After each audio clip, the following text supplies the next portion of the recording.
Hi, this is Becky Ivins, and I've been selling real estate for 40 years. Our team of highly trained professionals, along with our solid marketing plan, has sold thousands and thousands of homes over Central Oklahoma. This is how we do it.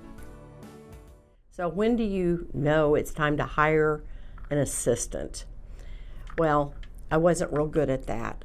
I worked way too long, way too hard for many years.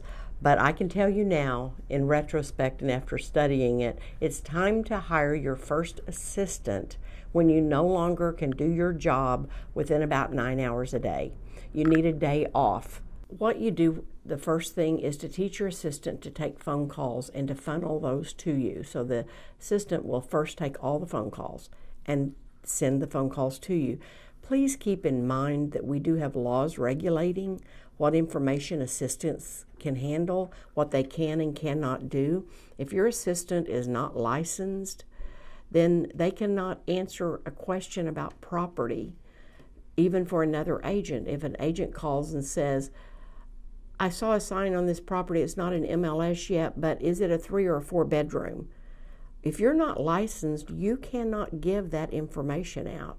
So the Oklahoma Association of Realtors has a list. You just go to their website and they have a list of what assistants can and cannot do that are licensed and unlicensed. So do be careful of that. And I'm a rule follower, so I abide by the rules, which means I'm afraid one of my assistants would answer a question they're not supposed to, so they're all licensed.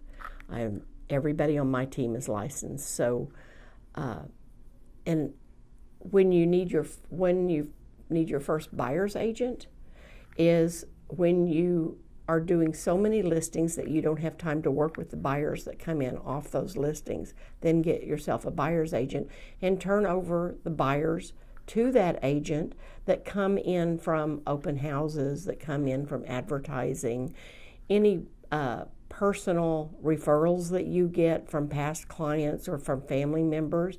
Take care of those yourself at first. And then when you find you no longer have time to do that, then you explain to your family friend, I have a specialist in that area. They're going to be showing you property. So when do you hire your first agent?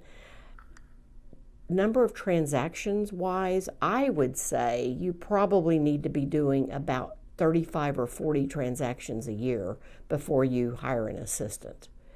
And then the second assistant, you probably need to be doing about double that, about 75 transactions a year. You should need an assistant and a buyer's agent by then.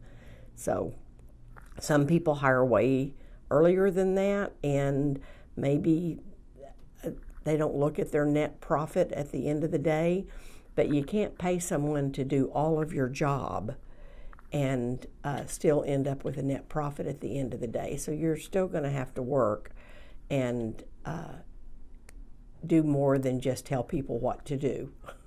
So hire your first assistant when you're ready. Don't wait as long as I did. I waited until my transactions were up between 55 and 75 transactions before I hired my first full-time assistant.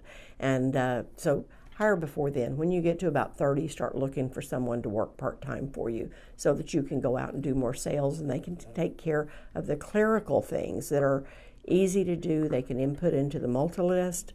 They can field the phone calls and direct them to the right places, and they can do the scanning of documents and stuff like that. So teach them to do one thing. After they know how to do it, teach them to do another thing and relieve you of that. You can't just throw an assistant in and expect them to know everything. So assistant training is another subject, and we'll talk about that later. If you want to give me a call and talk about hiring an assistant, just call me, 405-722-3232. This is Becky Ivins, Becky at BeckyIvins.com.